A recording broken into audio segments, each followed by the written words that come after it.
মাননীয় প্রধানমন্ত্রী এবং উপস্থিত সুধীমণ্ডলী, আসসালামু আলাইকুম। স্পেশাল সিকিউরিটি ফোর্সের 34তম প্রতিষ্ঠাবার্ষিকী উপলক্ষে আয়োজিত গণপ্রজাতন্ত্রী বাংলাদেশ সরকারের মাননীয় প্রধানমন্ত্রীর দরবারে স্পেশাল সিকিউরিটি ফোর্সের সকল সদস্যের পক্ষ থেকে আমি মেজর ফাহাদ আপনাদেরকে স্বাগত জানাচ্ছি। সম্মানিত সুধী, আমাদের আজকের অনুষ্ঠানের প্রধান অতিথি গণপ্রজাতন্ত্রী বাংলাদেশ সরকারের মাননীয় প্রধানমন্ত্রী শেখ হাসিনা। গণভবন থেকে সরাসরি ভিডিও কনফারেন্সিং এর মাধ্যমে প্রধানমন্ত্রীর কার্যালয়ের আইসিসি শাপলা কক্ষে অপেক্ষারত স্পেশাল সিকিউরিটি ফোর্সের সকল পদবীর কর্মকর্তা ও কর্মচারীগণের সাথে সংযুক্ত হয়েছেন। এখন আমি ধারাবাহিকভাবে আজকের অনুষ্ঠান সূচি আপনাদেরকে জানিয়ে দিচ্ছি। শুরুতেই পবিত্র কোরআন থেকে তেলাওয়াত, এরপর মহাপরিচালক স্পেশাল সিকিউরিটি ফোর্সের স্বাগত বক্তব্য এবং বক্তব্যের পর মহাপরিচালক কর্তৃক মাননীয় প্রধানমন্ত্রীর ত্রাণ ও কল্যাণ তহবিলে চেক হস্তান্তর এবং সর্বশেষে মাননীয় প্রধানমন্ত্রীর বক্তব্য। মাননীয় প্রধানমন্ত্রী শাপলা হতে স্পেশাল সিকিউরিটি ফোর্সের ধর্মীয় শিক্ষক মাওলানা আলহাজ হাফেজ মোহাম্মদ সোলাইমান এখন পবিত্র কোরআন থেকে তেলাওয়াত করবেন। أعوذ بالله من الشيطان الرجيم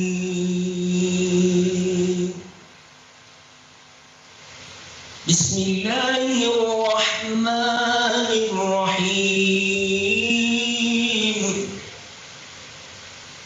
يا أيها الذين آمنوا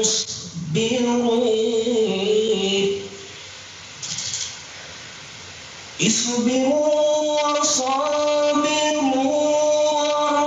ورابطوا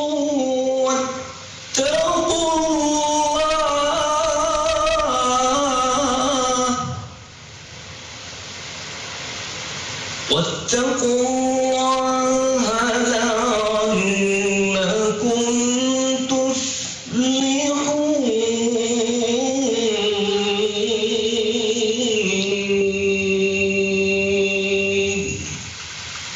صدق الله العظيم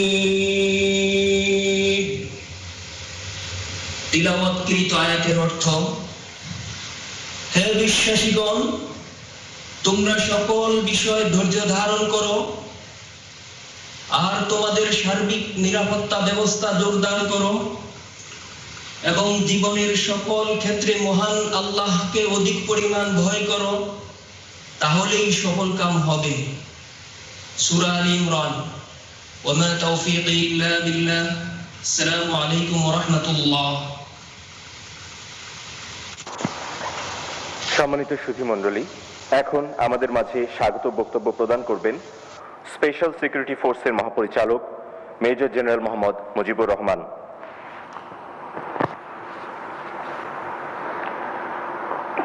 গণপ্রজাতন্ত্রী বাংলাদেশ সরকারের মাননীয় প্রধানমন্ত্রী, সম্মানিত অতিথিবৃন্দ এবং স্পেশাল সিকিউরিটি ফোর্সের সদস্যবৃন্দ, আসসালামু আলাইকুম। স্পেশাল সিকিউরিটি ফোর্সের 34তম প্রতিষ্ঠাবার্ষিকী উপলক্ষে আয়োজিত মাননীয় প্রধানমন্ত্রীর দরবারের শুরুতেই আমি পরম করুণাময় ও অসীম দয়ালু সর্বশ্রেষ্ঠ নিরাপত্তা প্রদানকারী আল্লাহর কাছে কৃতজ্ঞতা প্রকাশ করছি। আমি অত্যন্ত শ্রদ্ধাবনত চিত্তে স্মরণ করছি বাঙালি জাতিসত্তার অনন্ত প্রেরণার কেন্দ্রস্থল, সর্বকালের সর্বশ্রেষ্ঠ বাঙালি জাতির পিতা বঙ্গবন্ধু শেখ মুজিবুর রহমানকে, যিনি তার সমগ্র জীবনের ত্যাগ, তিতিক্ষা এবং নির্ভীক চিত্তে নিজের জীবন উৎসর্গ করার মাধ্যমে একটি স্বাধীন, সার্বভৌম ও আত্মমর্যাদাশীল জাতি হিসেবে পৃথিবীর বুকে বাঙালি এবং বাংলাদেশকে প্রতিষ্ঠিত করে গেছেন। আমি শ্রদ্ধাবনচিত্তে স্মরণ করছি বঙ্গমাতা শেখ ফজিলাতুন্নেসা মুজিব, মুক্তিযোদ্ধা ক্যাপ্টেন শেখ কামাল, মুক্তিযোদ্ধা লেফটেন্যান্ট শেখ জামাল, শিশু শেখ রাসেল সহ 1975 সালের 15 আগস্টে শাহাদাত বরণকারী বঙ্গবন্ধু পরিবারের সকল শহীদদের।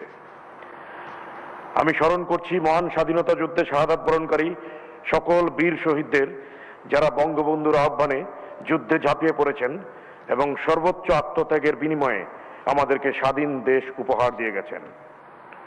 সুধীমণ্ডলী, 2020 সাল আমাদের জন্য একটি অত্যন্ত গুরুত্বপূর্ণ, ভাবগম্ভীর ও ঘটনাবহুল সাল। জাতির পিতা বঙ্গবন্ধু শেখ মুজিবুর রহমানের জন্মশতবার্ষিকীর এই বছরকে মুজিব বর্ষ হিসেবে ঘোষণা করা হয়েছে। চলমান করোনা পরিস্থিতিতে মুজিব বর্ষের সকল কার্যক্রম পুনর্বিন্যাস করা হয়েছে। এরই ধারাবাহিকতায় স্পেশাল সিকিউরিটি ফোর্সের 34তম প্রতিষ্ঠাবার্ষিকীতে আজকের এই অনাড়ম্বর অনুষ্ঠানে আপনাদের সকলের সদয় উপস্থিতির জন্য, বিশেষ করে মাননীয় প্রধানমন্ত্রীর শত ব্যস্ততার মাঝেও তার মূল্যবান সময় দেওয়ার জন্য আমি এই বাহিনীর সকল সদস্যের পক্ষ থেকে জানাচ্ছি আন্তরিক কৃতজ্ঞতা ও ধন্যবাদ।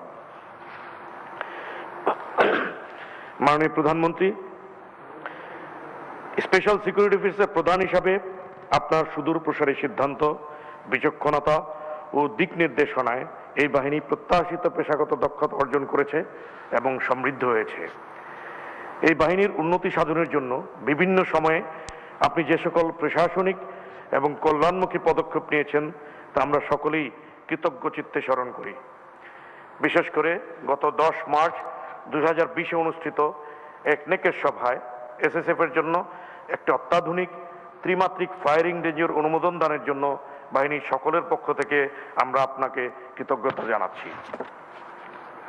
সুধীমণ্ডলী, আজকের এই ভিডিও কনফারেন্সের মাধ্যমে আমি ভিআইপি নিরাপত্তা কাজে সহায়তা দানকারী বাংলাদেশ সেনা, নৌ ও বিমান বাহিনী, বাংলাদেশ পুলিশ, বাংলাদেশ আনসার ও ভিডিপি সহ সকল গোয়েন্দা ও সেবাদানকারী সংস্থাকে আন্তরিক ধন্যবাদ ও কৃতজ্ঞতা জানাচ্ছি। সশ্রদ্ধ চিত্ত ধন্যবাদ জানাচ্ছি সকল বাহিনী ও সংস্থা প্রধানদেরকে, যারা নিরন্তর সহযোগিতা দিয়ে আমাদেরকে কৃতজ্ঞতা পাশে আবদ্ধ করেছেন। আমরা বিশ্বাস করি আপনাদের আন্তরিক সহযোগিতা ছাড়া এই মহান কর্তব্য পালন করা সম্ভব নয়। আমি মহামান্য রাষ্ট্রপতির সচিবালয়ের আপন বিভাগ ও জনবিভাগের সকল কর্মকর্তা ও কর্মচারীদের তাদের সহযোগিতার জন্য ধন্যবাদ জানাচ্ছি। পররাষ্ট্র মন্ত্রণালয়, বিশেষ করে প্রোটোকল শাখার সকল কর্মকর্তা ও সদস্যদেরকেও তাদের সহযোগিতার জন্য ধন্যবাদ জানাচ্ছি। একই সাথে মাননীয় প্রধানমন্ত্রীর ব্যক্তিগত কর্মকর্তা, প্রধানমন্ত্রী কার্যালয়ের সচিব, শ্রদ্ধেয় মুখ্য সচিব সহ প্রধানমন্ত্রী কার্যালয়ের সকল কর্মকর্তা এবং অন্যান্য সদস্যদেরকে তাদের সহযোগিতার জন্য ধন্যবাদ জানাচ্ছি। আমরা আন্তরিকভাবে কৃতজ্ঞতা জানাচ্ছি মাননীয় নিরাপত্তা উপদেষ্টাকে, যিনি সবসময় পরামর্শ ও দিক নির্দেশনা দিয়ে আমাদের পাশে থাকেন। আজকের অনুষ্ঠানে যোগদানের জন্য প্রিন্ট ও ইলেকট্রনিক মিডিয়ার সম্মানিত সদস্য এবং গণমাধ্যম কর্মীদের আন্তরিক ধন্যবাদ জানাচ্ছি। মাননীয় প্রধানমন্ত্রী, শত ব্যস্ততার মাঝেও 34তম প্রতিষ্ঠাবার্ষিকীর এই শুভ দিনে ভিডিও কনফারেন্সের মাধ্যমে উপস্থিত হয়ে আপনি আমাদের উৎসাহিত এবং অনুপ্রাণিত করেছেন।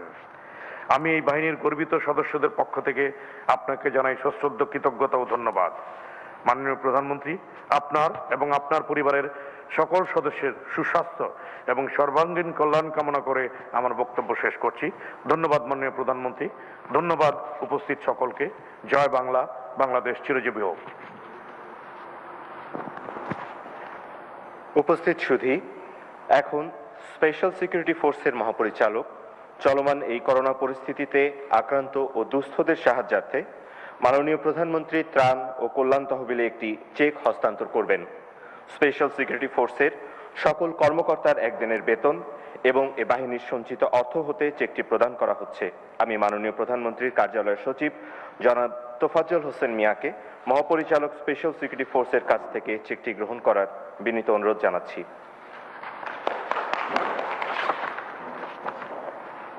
সুধীমণ্ডলী, এখন আমাদের মাঝে বক্তব্য প্রদান করবেন আজকের অনুষ্ঠানের প্রধান অতিথি, গণপ্রজাতন্ত্রী বাংলাদেশ সরকারের মাননীয় প্রধানমন্ত্রী শেখ হাসিনা। মাননীয় প্রধানমন্ত্রীকে তার মূল্যবান দিক নির্দেশনামূলক বক্তব্য প্রদানের জন্য সবিনয় অনুরোধ জানাচ্ছি। সুধীবৃন্দ, মাননীয় প্রধানমন্ত্রী। বিসমিল্লাহির রহমানির রহিম। এখানে উপস্থিত আমার সহকর্মীবৃন্দ যারা আছেন এবং এসএসএফ এর মহাপরিচালক ও সদস্যবৃন্দ এবং এসএসএফ এর যারা আমার অফিসে যারা উপস্থিত, সকলকেই আমার আন্তরিক শুভেচ্ছা জানাচ্ছি। আসসালামু আলাইকুম। স্পেশাল সিকিউরিটি ফোর্সের 34তম প্রতিষ্ঠা বার্ষিকী। এই উপলক্ষে আমি এই বাহিনীর সকল সদস্য যারা এখানে উপস্থিত এবং যারা উপস্থিত নেই বিভিন্ন স্থানে যারা কর্মরত রয়েছেন সবাইকে আমার আন্তরিক অভিনন্দন জানাচ্ছি, শুভেচ্ছা জানাচ্ছি। আমি আমার বক্তব্যের শুরুতে পরম শ্রদ্ধাভরে স্মরণ করছি সর্বকালের সর্বশ্রেষ্ঠ বাঙালি জাতির পিতা বঙ্গবন্ধু শেখ মুজিবুর রহমানকে, যার নেতৃত্বে আমরা স্বাধীনতা অর্জন করেছি। আমি শ্রদ্ধা জানাই জাতীয় চার নেতার প্রতি, শ্রদ্ধা জানাই 30 লক্ষ শহীদ, 2 লক্ষ মা বোনের প্রতি, মুক্তিযোদ্ধাদের জানাই আমার সশ্রদ্ধ সালাম। আমি শ্রদ্ধাভরে স্মরণ করি 15ই আগস্ট ঘাতকের নির্মম বুলেটের আঘাতে শাহাদত বরণকারী আমার মা বেগম ফজিলাতুন্নেসা মুজিব এবং আমার ভাই কামাল জামাল রাসেল এবং তাদের নবপরিণীত বধূ সুলতানা এবং রোজি সহ যারা সেদিন শাহাদাত বরণ করেছেন। আমি শ্রদ্ধা জানাই আমার বাবা, সেই সব বাংলাদেশের রাষ্ট্রপতি জাতিপিতা বঙ্গবন্ধু শেখ মুজিবুর রহমানের সামরিক সচিব কর্নেল জামিল, যিনি ব্রিগেডিয়ার পদে পদোন্নতি পেয়েছেন কিন্তু তখন কার্যকর হয়নি, কিন্তু আমরা এসে পরে সেটা করে দিয়েছি।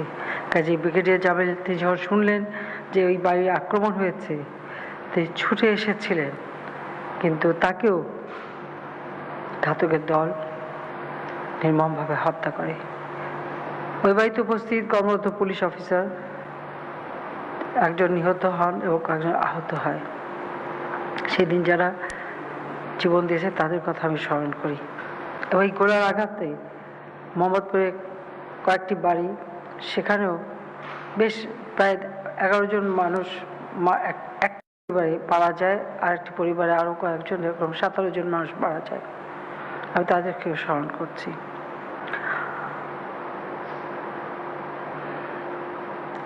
আজকে জাতির পিতা আমাদের মাঝে নেই। তিনি দেশটা স্বাধীন করেছিলেন একটা স্বপ্ন নিয়ে, আকাঙ্ক্ষা নিয়ে, একটা লক্ষ্য স্থির করে। বাঙালি জাতি সবসময় শোষিত ছিল, বঞ্চিত ছিল। বাংলাদেশের মানুষ যখন তিনি এই স্বাধীনতার জন্য সংগ্রাম শুরু করেন তখন সব দিক থেকেই তারা বঞ্চিত। একবেলা ক্ষুধার অন্ন জোটাতে তাদের কষ্ট পেতে হতো, থাকার ঘর ছিল না, রোগী চিকিৎসা ছিল না, শিক্ষার ব্যবস্থা ছিল না। কাজে এই জাতিকে একটা সুন্দর জীবন তিনি দেবেন, ক্ষুধামুক্ত দারিদ্র্যমুক্ত সোনার বাংলাদেশ গড়ে তুলবেন, এটাই ছিল তার জীবনের স্বপ্ন। সেই বাঙালির জন্য একটা সুন্দর ভবিষ্যৎ রচনার জন্য তিনি তার নিজের জীবনকে উৎসর্গ করেছিলেন। তার জীবনের সব রকম ত্যাগ তিনি স্বীকার করেছিলেন এবং বাঙালির পক্ষে কথা বলতে গিয়ে বারবার কারাবরণ করেছেন। তার বিরুদ্ধে লেখা, তার বিরুদ্ধে যে সমস্ত নোটস সেই সময়কার গোয়েন্দা সংস্থা তারা দিয়েছিল উপরে, সেই নোটসগুলি এবং সেই ফাইলগুলি সব আমি সংগ্রহ করি। একজন মানুষের বিরুদ্ধে, আমি জানি না পৃথিবীর আর কোনো দেশে এরকম আছে কিনা, 46টা ফাইল, 48 খণ্ড, 40,000-এর উপরে পাতা।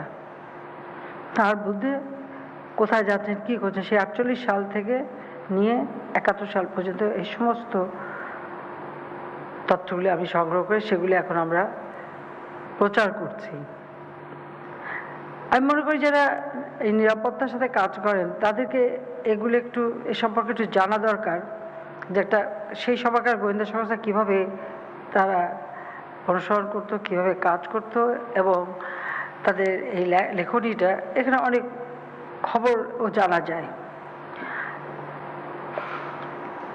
প্রকৃতপক্ষে আমরা যে বাংলাদেশ স্বাধীন, এই স্বাধীনতার ইতিহাসটা কিন্তু ওই গোয়েন্দা রিপোর্ট থেকেই কিন্তু বেরিয়ে আসে যে তিনি ধীরে ধীরে একটি জাতিকে কিভাবে স্বাধীনতার চেতনায় উদ্বুদ্ধ করেছিলেন এবং তারই ডাকে সাড়া দিয়ে বাঙালি অসহযোগ আন্দোলন করে এবং অসহযোগ আন্দোলন থেকে সশস্ত্র বিপ্লব করে আমাদের এই দেশটা স্বাধীন হয়। মহান মুক্তিযুদ্ধে আমরা বিজয় অর্জন করি। যে বাঙালি সবসময় অবহেলিত ছিল, সেই বাঙালি জাতি যখন একটা স্বাধীন রাষ্ট্র পেল, সেই স্বাধীন রাষ্ট্রকে তিনি গড়ে তুলতে চেয়েছিলেন এবং সে পরিকল্পনা তিনি নিয়েছিলেন। সে সুদূর প্রসারী পরিকল্পনা, কিন্তু সেটা তিনি বাস্তবায়িত করতে পারেনি। মাত্র 3.5 বছর হাতে সময় পেয়েছে। যুদ্ধবিধ্বস্ত দেশ গড়ে তুলে যখন অর্থনৈতিক উন্নয়নের পথে পা বাড়ান, তখনই তাকে নির্মমভাবে হত্যা করা হয়। এবং এই হত্যার পর একটার পর একটা কূপ, বাংলাদেশে সেই সময় 19টা কূপ হয়েছে। প্রতিনিয়ত ওই সেনাবাহিনীতে বিধবার কান্না, সন্তানহারা মাতার কান্না, পিতাহারা সন্তানের কান্না, এইরকম একটা দুর্বিষহ অবস্থা ছিল। 6 বছর বিদেশে ছিলাম, আসতে পারিনি, নিষিদ্ধ ছিলাম। বাংলাদেশের মানুষ যখন আমাকে, বিশেষ করে বাংলাদেশ আওয়ামী লীগ, আমার অনুপস্থিতিতে আমাকে সভাপতি নির্বাচিত করে, একরকম জোর করে আমি দেশে ফিরে আসি এবং সারা বাংলাদেশ ঘুরি। এবং আমারও লক্ষ্য যে এই বাংলাদেশের মানুষকে তাদের ক্ষুধার অন্ন নিশ্চিত করা, তাদের ভাগ্য পরিবর্তন করা, তাদের জন্য একটা সুন্দর জীবন দেওয়া, যেখানে কোনো শোষণ বঞ্চনা থাকবে না, শিক্ষায় দীক্ষায় জ্ঞান বিজ্ঞানে এই জাতি সারা বিশ্বে মাথা উঁচু করে চলবে। আর বাংলাদেশ যে রাষ্ট্র আমরা লাখো শহীদের রক্তের বিনিময়ে অর্জন করেছি, সেই রাষ্ট্র বিশ্ব দরবারে মর্যাদার সাথে চলবে। আর সেই লক্ষ্য নিয়ে কাজ করতে যে প্রতি পদে পদে অনেক বাধার সম্মুখীন হয়েছে, এটা ঠিক, কিন্তু বাধা অতিক্রম করেই চলতে হয়েছে, এটা খুব স্বাভাবিক। আমি জানি এটা যে কোনো সময়, এবং এর জন্য জীবনে ঝুঁকিও নিতে হয়। তাই মাঝে মাঝে এটা মনে করি যে আমার সাথে যারা কাজ করে বা আমার নিরাপত্তায় যারা, তাদের জীবনটা অত্যন্ত ঝুঁকিপূর্ণ। আর আমাদের এসএসএফ এর প্রত্যেকটা সদস্য আমি দেখেছি অত্যন্ত আন্তরিকতার সাথে নিজের জীবনের ঝুঁকি নিয়ে এই নিরাপত্তা ব্যবস্থা করে থাকে। সেই জন্য সবাইকে আমি আন্তরিক ধন্যবাদ জানাচ্ছি এবং আমি সকলের জন্য দোয়া করি। ঠিক যেভাবে প্রতিদিন নামাজ পড়ে আমি আমার নিজের সন্তান এবং আমার দেশবাসী এবং সেই সাথে আমার সঙ্গে যারা কাজ করে সকলের জন্য আমি দোয়া করি যেন সবাইকে আল্লাহ যেন নিরাপদে রাখে। আজকে এমন একটা পরিবেশে আমরা এই অনুষ্ঠান করছি যে আমার নিজের অফিস, আমি সেখানে বসতে পারিনি, আমি গণভবন থেকে ভিডিও কনফারেন্সের মাধ্যমে করে যাচ্ছি। যদিও হ্যাঁ, বাংলাদেশ ডিজিটাল বাংলাদেশ হবে 2008-এর নির্বাচনে ইতিহাসে সেই ঘোষণা দিয়েছিলাম। আজকে সেই ডিজিটাল পদ্ধতিতে এটা করতে পারছি। আর এই ডিজিটাল করেছিলাম বলে আজকে করোনা নামে যে একটা ভাইরাস সারা বিশ্বকে আজকে একেবারে স্থবির করে দিয়েছে, তারপরেও আমরা আমাদের দেশের মানুষের সেবা করতে পারছি, তাদের জন্য কাজ করতে পারছি, তাদের চিকিৎসা সেবা দেওয়া থেকে শুরু করে আর্থিক সহযোগিতা থেকে শুরু করে সব ধরনের সুযোগ আমরা দিতে পারছি, যেহেতু আজকে সত্যি বাংলাদেশ আমরা ডিজিটাল করেছি। সেদিক থেকে একটা যে আমরা একটা প্রযুক্তি ব্যবহার করছি, এটা আমাদের আনন্দের বিষয়। আর দুঃখের বিষয় হলো যারা প্রতিনিয়ত আমার জন্য কাজ করে আমি তাদের কাছে যেতে পারছি না, আমাকে দূরের থেকে কথা বলতে হচ্ছে, এটা হচ্ছে সবথেকে কষ্টের।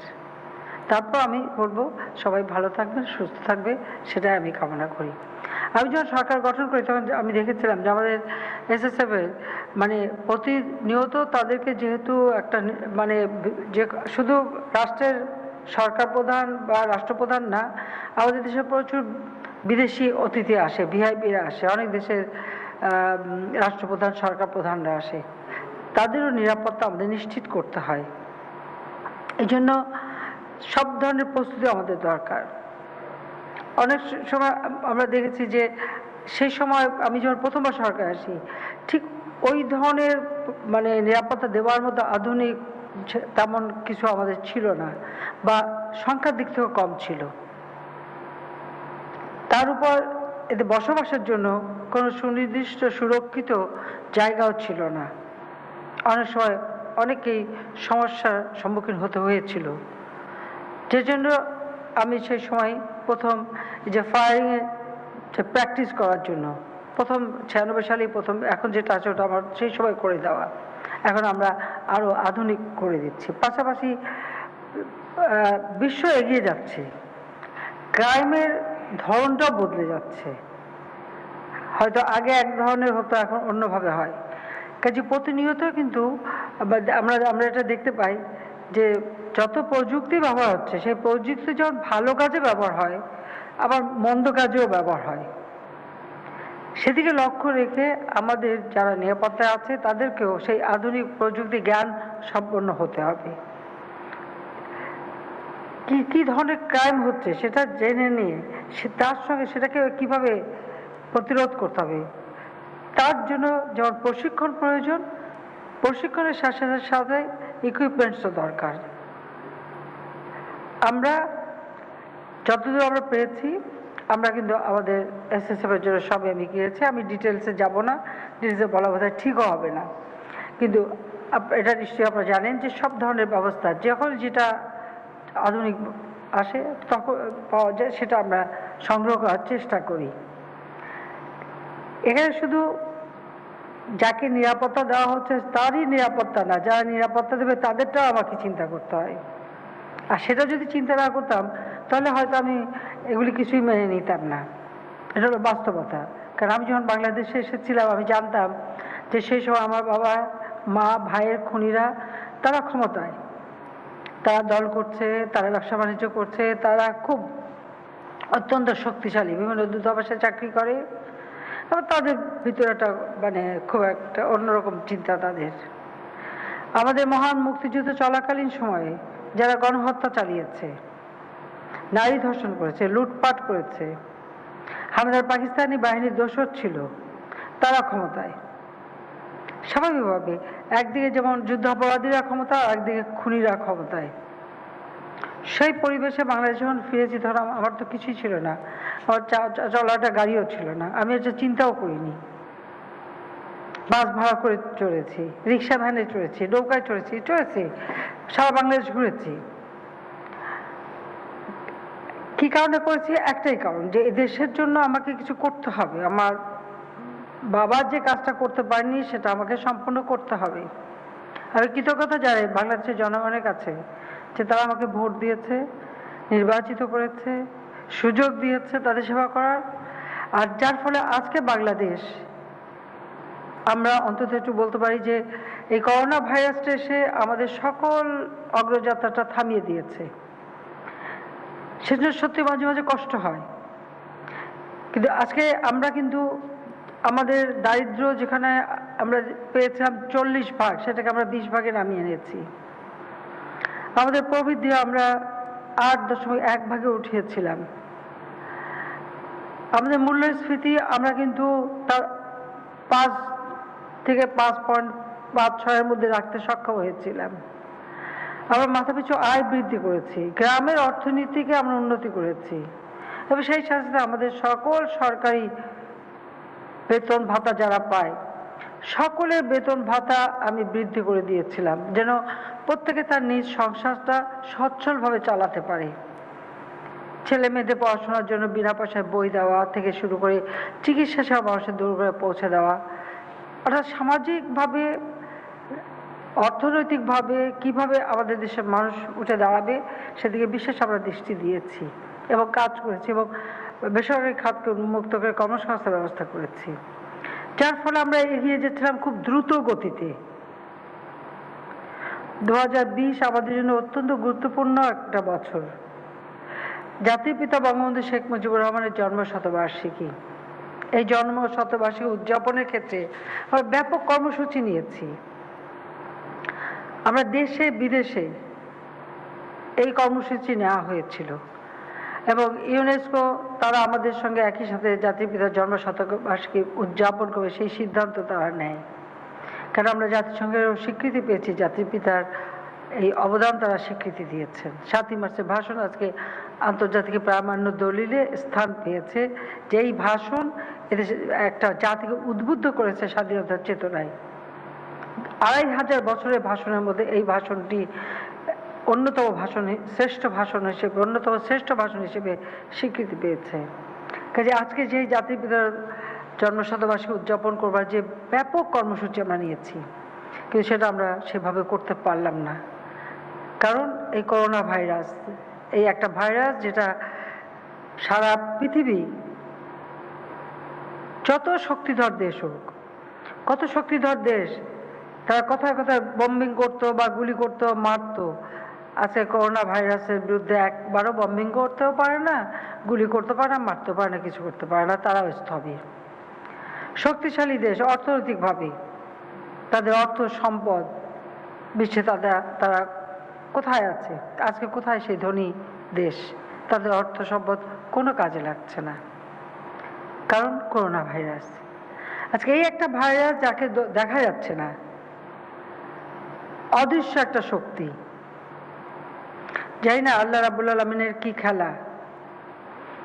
সেই অদৃশ্য শক্তির ভয়ে আজকে সারা বিশ্ব স্থবির, সারা বিশ্ব স্তম্ভিত। তার সাথে আছে যোগ হয়েছে মৃত্যু। যদিও রোগের সঙ্গে আরো অনেক বেশি মানুষের মৃত্যু হয়, আমাদের দেশে ঘনবসতিপূর্ণ একটি দেশ, সেখানে নানা গাড়ি অ্যাক্সিডেন্ট থেকে শুরু করে বিভিন্ন রোগে মানুষ অনেক মারা যায়। কিন্তু করোনা ভাইরাসের ভয়, ভীতি এবং মৃত্যু সমস্ত বিশ্ব তাদের মানে সব শক্তিকে যেন একেবারে স্থবির করে দিয়েছে। সেই একটা পরিবেশে আজকে আমরা এখানে জন্মশতবার্ষিকী অনেক অনুষ্ঠান আমরা ডিজিটাল পদ্ধতিতেই করেছি, যেখানে লোক সমাগম যেন কম হয়।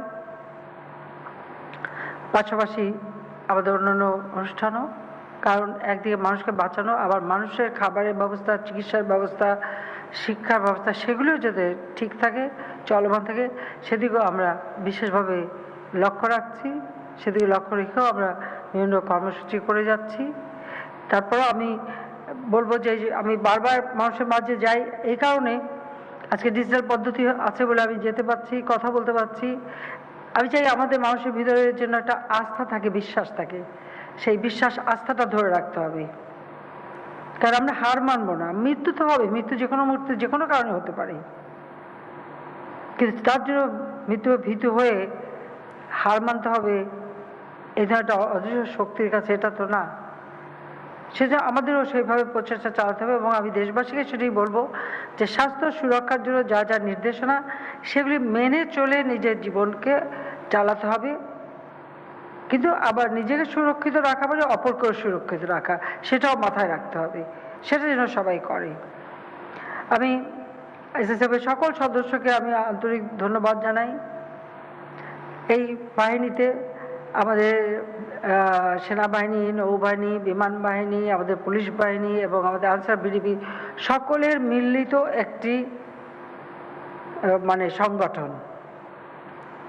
যেহেতু সকলের মিলিত একটা সংগঠন, এখানে একে অপরকে জানার সুযোগ আছে, বোঝার সুযোগ আছে, কাজ করার সুযোগ আছে। এটা একটা চমৎকার আমি মনে করি কম্বিনেশন। কাজে সকলকে আমি আমার আন্তরিক অভিনন্দন জানাই, ধন্যবাদ জানাই। এবং আমি আবারও বলবো যে আমি আমার জন্য, যেমন আমি তুমি করেই বলছি, কারণ তোমরা তো এখন আমার বলতে গেলে নাতির বয়সী, মানে আসলে আমার নাতির বয়সী সবাই বলতে হবে, বা আমার ছেলের বয়সী। এখানে আমার ছেলের বয়সী আছো, নাতির বয়সী আছো। কাজী আমি এটুকু বলবো যে তোমরা যেমন আমার নিরাপত্তার জন্য চিন্তা করো, আমি কিন্তু তোমাদের নিরাপত্তার জন্য সবসময় চিন্তা করি। তোমরা সুরক্ষিত থাকো, সেটাই আমি চাই, কারণ তোমাদের জীবনের মূল্যটা অনেক বেশি। আমরা তো বৃদ্ধ হয়ে গেছি, আজ মূল্য আজ আর কাল বিদ্যুৎ প্রহার করার সময় এসে গেছে, কিন্তু তোমাদের তো ভবিষ্যৎ আছে। কাজে তোমরা নিরাপদ থাকো, সেটাও আমার সবসময় আমার চিন্তা। যে আমি আল্লাহ রাব্বুল আলামিনের কাছে দোয়া করি যে তোমরা যেভাবে আন্তরিকতার সাথে কাজ করো, আমাদের সকলের পরিবারের সদস্যরাও সকলের নিরাপত্তার জন্য আমরা তোমাদের আন্তরিকতায়, তোমাদের কর্মদক্ষতায় আমরা সত্যি মুগ্ধ। সেই জন্য সবাইকে আন্তরিক আমার ধন্যবাদ জানাচ্ছি। এবং তোমরা সুস্থ থাকো, ভালো থাকো। এবং এই প্রতিষ্ঠা বার্ষিকী তোমরা ঠিক আগে যেভাবে একটা আনন্দমুখর পরিবেশে করা হতো, হয়তো সেভাবে করা যাচ্ছে না, তারপরেও মানে সেই স্বাস্থ্য সুরক্ষার নিয়মটা মেনে যতটুকু উৎসব আনন্দ করার তোমরা করবে সেটা চাই। কারণ জীবন মৃত্যু খুব পাশাপাশি। আমরা একদিকে যেমন মৃত্যুর খবর পাই, আবার অন্যদিকে অন্য কর্মসূচিও করতে হয়, এটাই আমাদের জীবন। কারণ আজকেও গতকালকেও আমাদের একজন পার্টির সাবেক মেয়র সিলেটের মারা গেছে, কামরান। আমি তার আত্মার মাগফিরাত কামনা করি। দীর্ঘদিন কাজ করেছি এবং সেও কিন্তু জীবনে বেঁচেছে বারবার, তারপর 2বার গ্রেনেড হামলা হয়েছে। একবার গ্রেনেড হামলা আমাদের ইব্রাহিম নামে একজন পার্টির অফিস সেক্রেটারি, সে মারা গেল। কামরাঙ্গা একবার বেঁচে গেল, তার ওই বেঁচে যাওয়াটা ছিল খুব মিরাকেল। অথচ করোনা ভাইরাসে তাকে মৃত্যুবরণ করতে হলো, এটা অত্যন্ত কষ্টে। গতকাল আমাদের আরো 2জন মারা গেলেন, এরকম চাই নাই একের পর এক এই ধরনের সংবাদ আমাদের শুনতে হচ্ছে। একদিকে শোক ব্যথা, অপরদিকে আমাদের জীবনকে চালিয়ে নিয়ে যেতে হবে, তো সেইভাবে সেটাকে বাস্তবকে মেনেই চলতে হবে। তো আজকে আমি এই 25 বার্ষিকীতে আর এই দুঃখের কথা বলে তোমাদের কষ্ট দিতে চাই না। আমি এটাই চাই যে তোমরা যেখানে থাকবে, আর হচ্ছে প্রশিক্ষণটার জন্য এখানে ডিজি আছে, আমি সবসময় বলবো প্রশিক্ষণটা অব্যাহত রাখতে হবে।